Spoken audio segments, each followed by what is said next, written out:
SuperTalkit.com.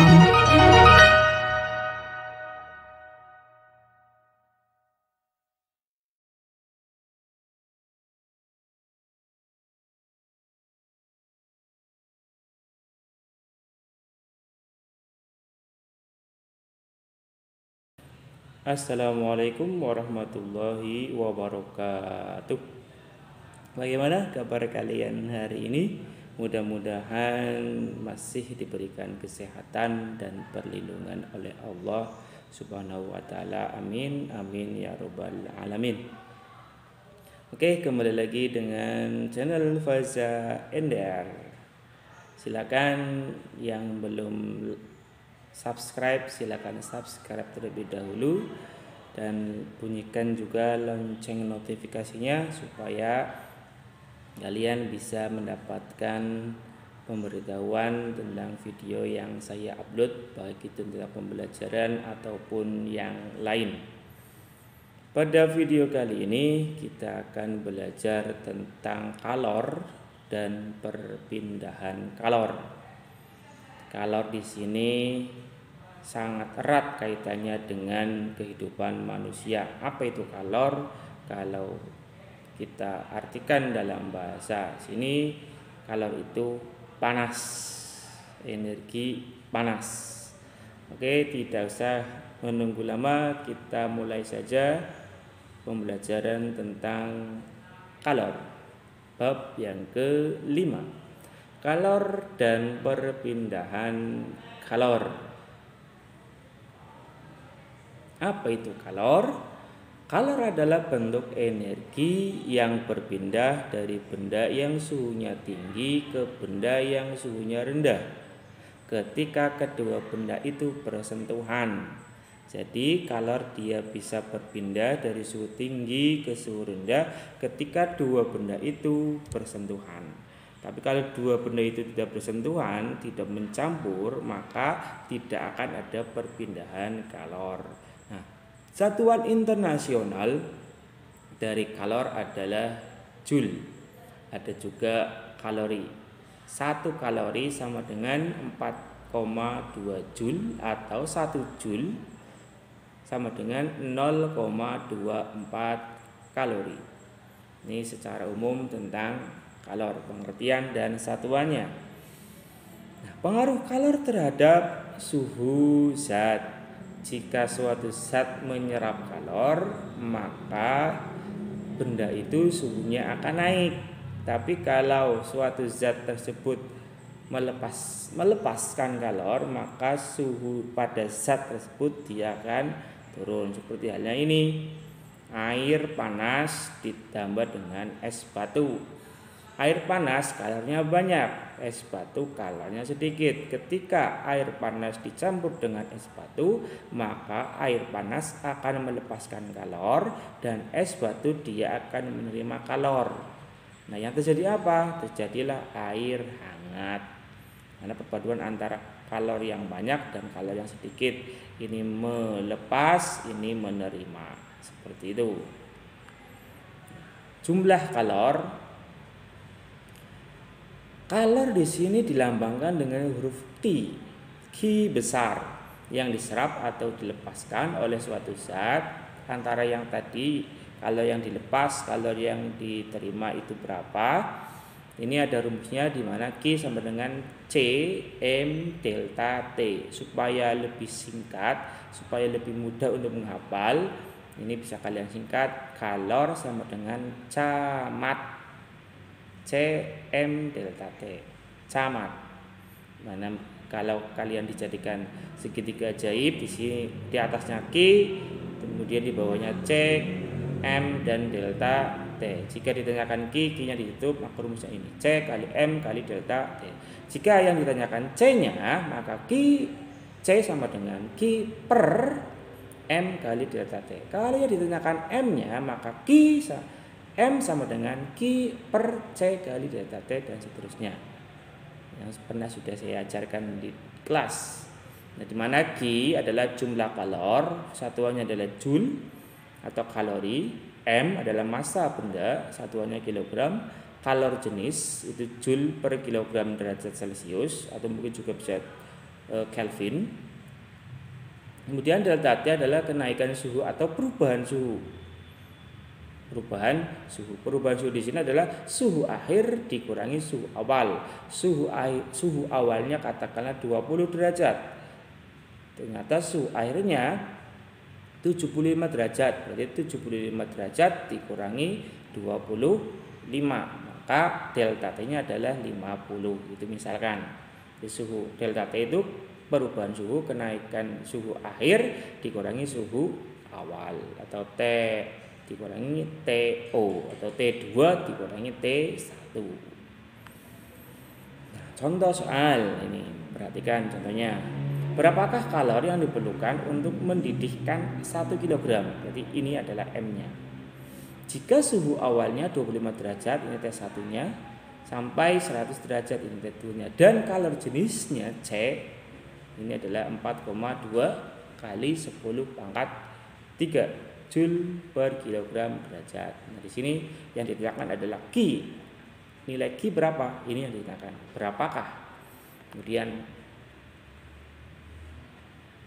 1 kilo adalah masanya, suhu 25 derajat adalah TO atau T1 juga bisa, sampai 100 derajat T2 atau T saja atau suhu akhir, dan kalori jenisnya adalah C. Itu adalah yang diketahui. Rumusnya ini, Q sama dengan M kali C kali delta T. Penyelesaian diketahui adalah M-nya 1 kilo, C-nya adalah 4,2 kali 10 pangkat 3, kemudian T O-nya adalah 25 derajat, T-nya adalah 100, maka delta T-nya 100 dikurangi 25, maka delta T-nya adalah 75 derajat Celcius. Yang ditanyakan adalah Q, kalori yang dibutuhkan. Q sama dengan M kali C kali delta T. Tinggal dimasukkan, M-nya 1, C-nya 4,2 kali 10 pangkat 3, kemudian delta T-nya adalah 75. Masukkan angkanya, maka hasilnya adalah 315 kali 10 pangkat 3 Joule atau 315 kilojoule. Kalau ini dicobakan lagi, 315.000 Joule. Jadi jumlah kalori yang diperlukan adalah 315 kilojoule. Jadi pahami ya? Oke, lanjut. Apa itu kalori jenis? Kalori jenis adalah banyaknya kalori yang diperlukan untuk menaikkan suhu 1 kg zat sebesar 1 derajat Celcius atau 1 Kelvin. Kalau tidak salah, kalori jenis ini di kisi-kisi pas, kalau tidak salah keluar, dimana C sama dengan Q per M kali delta T. Tadi pengembangan rumus dari Q sama dengan camat C kali M kali delta T. Dan kapasitas kalor adalah kemampuan suatu zat menyerap kalor untuk menaikkan suhunya menjadi 1 derajat Celcius lebih tinggi. Persamanya adalah C besar sama dengan Q kalor dibagi delta T atau perubahan suhu, atau C besar sama dengan M kali C, di mana C adalah kapasitas kalor. Nah, ini tidak begitu diperlukan sekali. Nah, pengaruh kalor terhadap perubahan wujud ini hampir sama seperti pada pembelajaran yang kemarin, perubahan wujud, di mana kalor di sini juga bisa mempengaruhi perubahan wujud secara fisika. Gas, cair, padat. Gas menjadi cair namanya mengembun. Cair menjadi padat, membeku. Kemudian padat menjadi gas, menyublim. Gas menjadi padat, mengkristal. Kemudian padat menjadi cair, mencair atau melebur. Kemudian dari cair menjadi gas, menguap. Ini di sini ada peristiwa yang melepaskan kalor, ada juga peristiwa yang menerima kalor. Mana yang melepaskan, mana yang menerima, kita lanjutkan video berikutnya. Perhatikan ini, perubahan wujud zat yang melepaskan kalor. dari air biasa dimasukkan ke freezer, kemudian ke freezer, kemudian dia baru berubah menjadi es batu. Di sini membeku, maka dia melepaskan kalor, dilepas kalornya. Jadi kondisi zat tersebut suhunya dia akan turun, kemudian mengembun, kemudian juga mengkristal. Ini adalah peristiwa-peristiwa yang melepaskan kalor. Kemudian yang memerlukan kalor, yang membutuhkan kalor, yang menerima kalor, mencair. Batu es dikasih panas atau dijemur di bawah matahari, dia akan mencair. Yang awalnya padat menjadi cair, kemudian menguap, dari cair menjadi uap, dan menyublim dari padat menjadi gas. Ini peristiwa yang memerlukan kalor. Berikutnya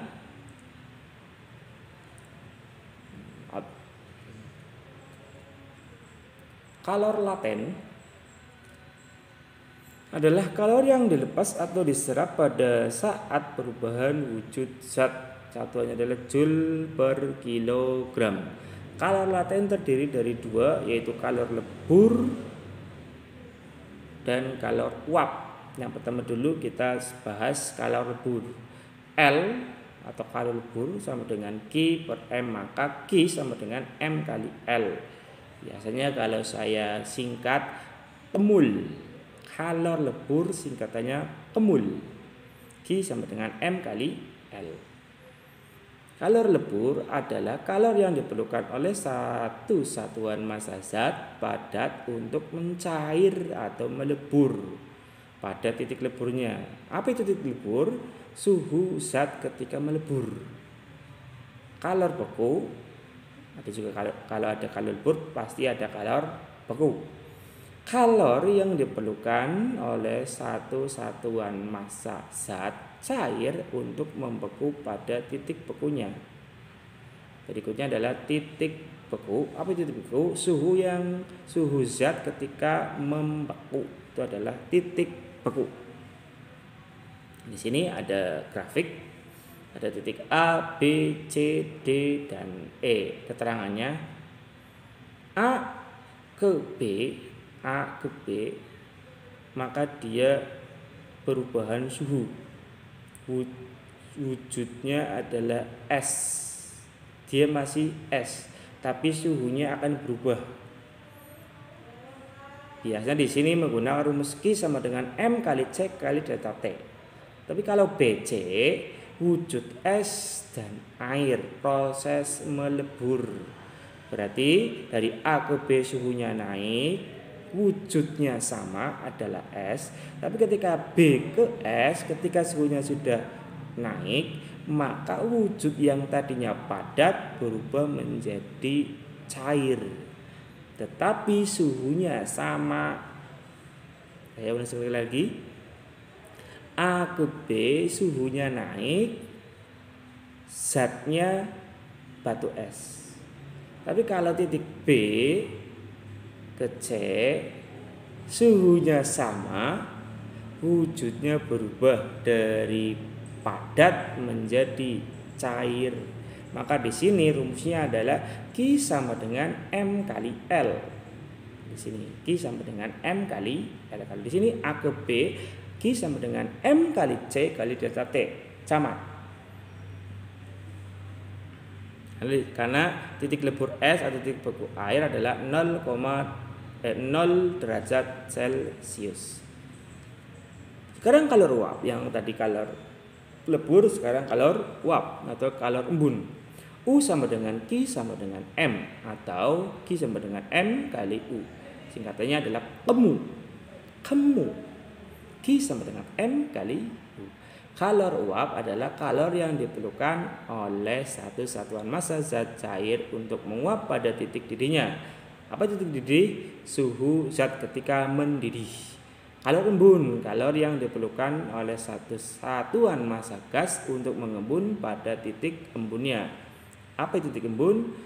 Suatu zat ketika dia mengembun. Ini adalah kalor uap atau galor embun sama saja. Nah, ini berbeda. Kalau tadi A, B, C, sekarang C ke D.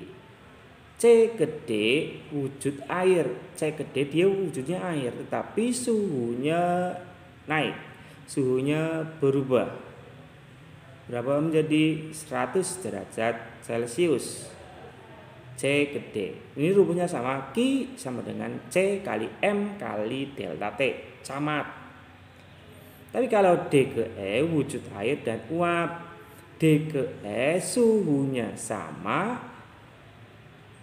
wujudnya berubah dari cair menjadi uap. Bisa dipahami ya. Jadi saya ulangi, A ke B dan C ke D wujudnya sama, tetapi suhunya naik. B ke C suhunya sama, D ke E juga suhunya sama, tetapi wujudnya berubah. Kalau B ke C dari padat ke cair, kalau D ke E dari cair ke uap. Makanya di sini Q sama dengan M kali U, kemu. Di sini camat, kemul, camat lagi, kemu. Saya ulangi, di sini camat, Q sama dengan camat, di sini kemu, Q sama dengan M kali L, kemul, di sini kemul, M kali L, C ke D, Q sama dengan camat, D ke E, Q sama dengan M kali U. Ya, lanjut. Jadi kalau di total seperti ini.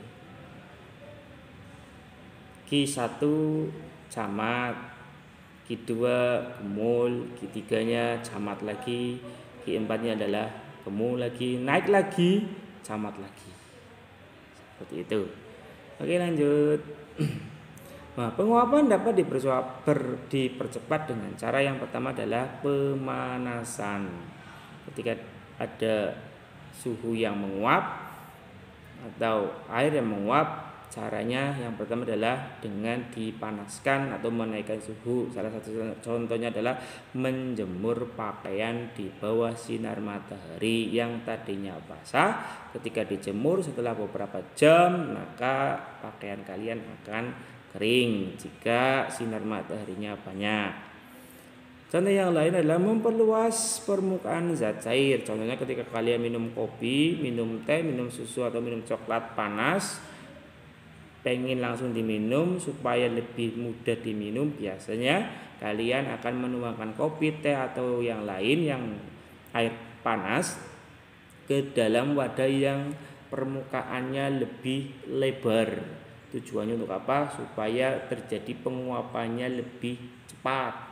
Daripada menggunakan gelas, permukaannya sempit, penguapannya pun juga lambat. Atau ketika kalian habis nyuci pakaian, pakaiannya dijemur dengan cara direntangkan, dibuka, dijembreng, kemudian baru diletakkan di tempat penjemuran. Jangan cuma hanya ditekuk kemudian diletakkan, maka penguapannya akan menjadi lambat. Makanya harus dibuka, direntangkan.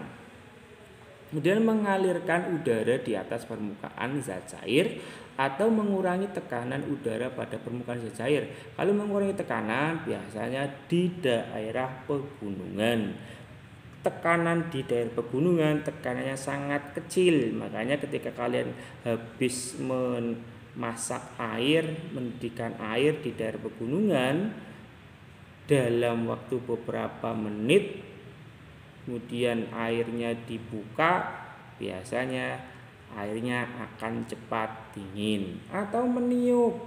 Tetapi untuk masalah kesehatan, saya kira jangan kalian tiup air atau makanan yang panas, karena disitu akan bisa menyebabkan keracunan atau tidak sehat untuk tubuh manusia. Jadi saya sarankan ketika kalian minum, makan yang panas, jangan ditiup menggunakan mulut. lebih baik dikipasin saja, jangan menggunakan mulut. Dikasih angin tetapi pakainya kipas, jangan menggunakan mulut. Karena mulut yang kita keluarkan, udara yang kita keluarkan dari mulut adalah karbon dioksida. Berikutnya adalah mendidih. Apa itu mendidih? Zat cair dikatakan mendidih jika gelembung-gelembung uap terjadi di seluruh zat cair dan dapat meninggalkan zat cair. Nah, dalam mendidih, titik didih dipengaruhi oleh tekanan udara di atas permukaan zat cair dan jenis zat itu sendiri. Contohnya air dan minyak, yang lebih cepat mendidih mana? Biasanya minyak.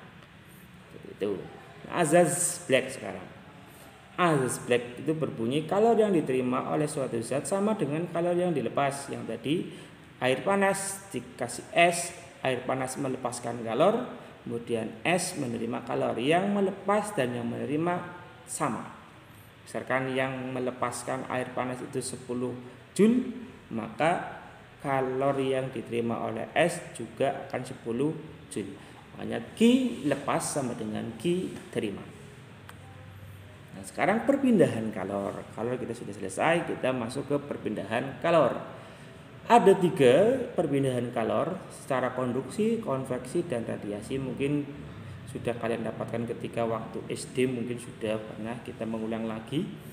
Nah, konduksi itu apa? Konduksi adalah perpindahan kalor melalui suatu zat tanpa disertai perpindahan partikel-partikel zat tersebut.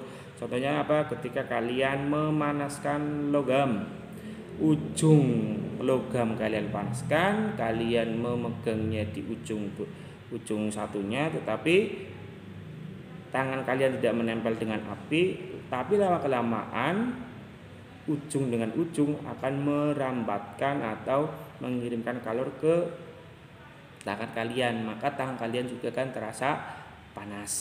Ini konduksi. Pindahnya kalor tanpa disertai perpindahan partikel-partikel zat tersebut. Penghantar kalor yang baik, ada besi, ada baja, ada kuningan, ada tembaga. Ini biasanya juga termasuk sebagai penghantar listrik yang baik pula. Penghantar kalor yang kurang baik atau buruk namanya isolator. Di kayu, kaca, wool, kertas, plastik, ini adalah jenis-jenis yang bukan logam. Makanya penghantar panas yang buruk, yang tidak baik, yang kurang baik. Konveksi sekarang. Apa itu konveksi? Perpindahan kalor melalui zat disertai perpindahan partikel-partikel zat tersebut. Konveksi terjadi karena perbedaan massa jenis zat. Massa jenisnya berbeda. Biasanya yang besar di bawah, yang kecil di atas.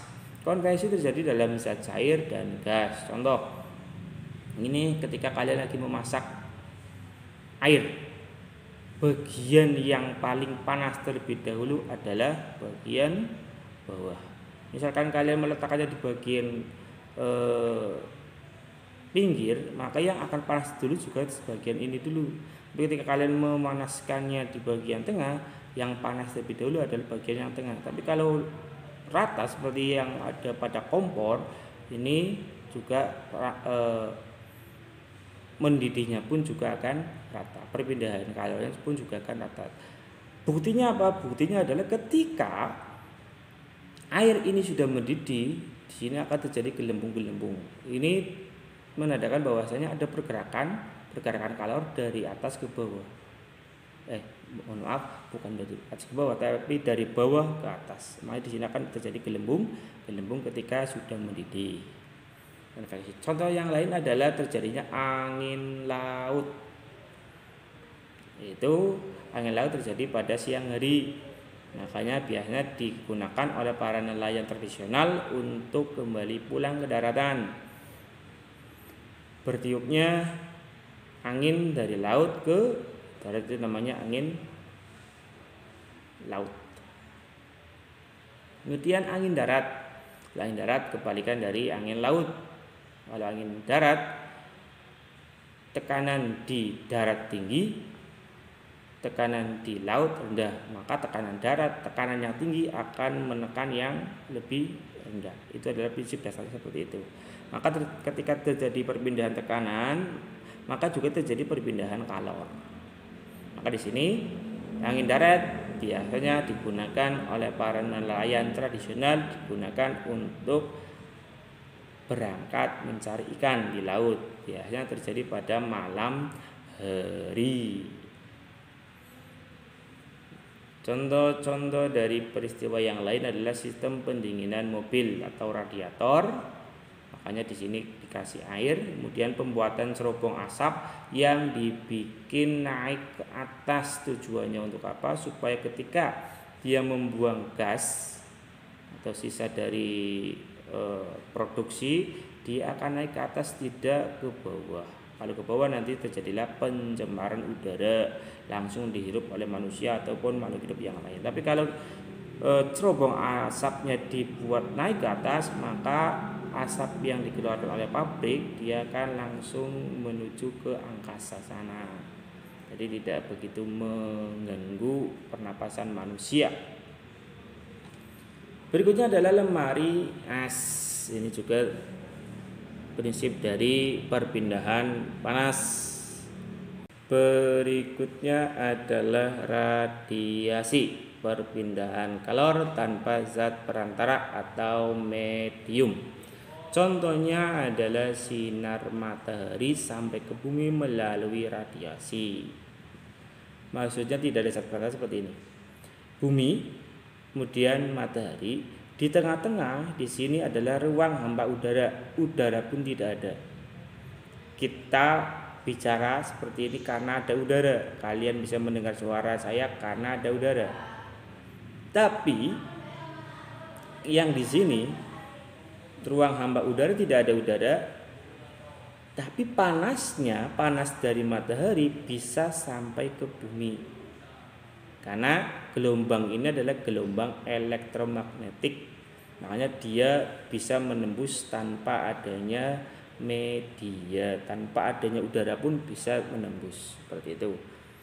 Berikutnya, contoh yang lain, permukaan hitam dan kusam merupakan penyerap dan pemancar radiasi yang baik, sehingga orang-orang yang hidup di daerah pegunungan atau di daerah yang bersalju biasanya menggunakan pakaian-pakaian yang berwarna gelap, hitam, coklat, abu-abu. Tidak akan pernah kalian dapatkan mungkin di daerah yang bersalju menggunakan pakaian yang berwarna cerah. Karena pakaian hitam, kusam itu bisa menyerap panas sehingga bisa membuat tubuh yang memakai menjadi lebih hangat. Akan berbeda ceritanya ketika kalian berada di pantai. Kalau kalian ke pantai menggunakan pakaian serba hitam, apalagi menggunakan jaket kulit berwarna hitam, maka kemungkinan tubuh kalian akan terasa panas. Biasanya kalau di daerah pantai menggunakan pakaian yang longgar, pakaian yang cerah, seperti itu. Permukaan putih dan mengkilap merupakan penyerap dan pemancar radiasi yang buruk. Contohnya adalah termoskop, adalah alat yang digunakan untuk mengetahui adanya pemancaran kalor. Makanya mobil, motor dibuat mengkilap, tujuannya untuk apa? Supaya orang yang menggunakan mobil atau motor dia tidak terasa panas, jadi dipancarkan kembali.